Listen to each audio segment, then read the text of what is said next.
কেন Casemiro রিচার্লিসনকে Ecuador ও প্যারাগুয়ের বিপক্ষে 2026 বিশ্বকাপ বাছাই পর্বের ম্যাচে রাখা হলো না, এটা নিয়ে ব্যাপক ক্ষেপেছে নেইমার জুনিয়র। এবার দারিভালকে দল থেকে সরাসরি বাদ দেওয়ার কথা বললেন ব্রাজিলিয়ান এই সুপারস্টার। এই নিয়ে বিস্তারিত জানতে হলে ভিডিওটি না টেনে শেষ পর্যন্ত দেখতে থাকুন। আর আপনি যদি আমাদের চ্যানেলে নতুন হয়ে থাকেন তাহলে এখনই সাবস্ক্রাইব করে রাখুন। আর ইতিমধ্যে সাবস্ক্রাইব করে থাকলে আপনাকে অসংখ্য ধন্যবাদ। বিশ্বকাপ ও কোপা আমেরিকা ব্যর্থতার পর নিজেদের খুঁজে চলেছে ব্রাজিল।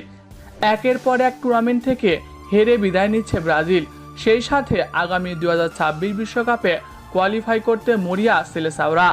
কারণ বাছাই পর্বে পয়েন্ট টেবিলেও খারাপ অবস্থা ব্রাজিলের।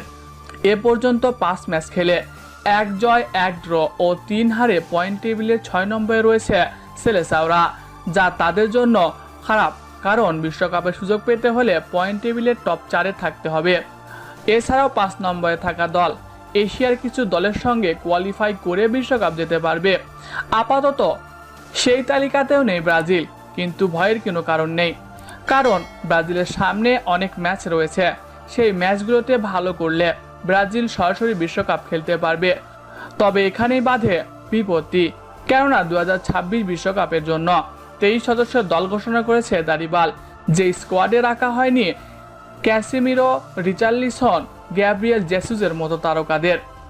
অন্যদিকে আগে থেকেই ইনজুরির কারণে দলে নেই নেইমার জুনিয়র। এখনও ম্যাচ খেলার জন্য ফিট নয় তিনি। এর ফলে এ দল নিয়ে বড় কিছু আশা করতে পারছেন না তারকা খেলোয়াড় নেইমার। এই নিয়ে নেইমার জুনিয়র বলেন, দারিভাল কি দেখে এই দলটা ঘোষণা করলো আমি বুঝলাম না। আসলে তার মাথায় কি চলে সেটাও বুঝি না। আমি বেশ কিছু খেলোয়াড়কে দলে রাখতে বলেছি, সে সেটাও করেনি। আমাদের উচিত 2026 বিশ্বকাপকে সামনে রেখে পরিকল্পনা সাজানো। দারিভাল আসলে কি দেখে এই দলটা দিল আমি বুঝলাম না। কোনো দলকে এখন ছোট দল ভাবার সুযোগ নেই। সবাই তাদের নিজেদের দিনে দারুণ খেলে। তাই আমার মতে এমন কোচ থাকলে ব্রাজিল অন্তত এগিয়ে যেতে পারবে না। তাই আমি চাই দারিভাল জুনিয়রকে বাদ দিতে, সেই সঙ্গে আমাদের তারকা খেলোয়াড় কাকাকে কোচ হিসেবে নিয়োগ দিতে। প্রিয় দর্শক, নেইমারের কথার সাথে আপনি কি একমত? তাহলে কমেন্ট বক্সে ইয়েস লিখে জানিয়ে দিন আপনার মতামত। এছাড়াও খেলাধুলার সকল আপডেট সবার আগে পেতে হলে আমাদের চ্যানেলটি সাবস্ক্রাইব করতে ভুলবেন না। ধন্যবাদ সবাইকে।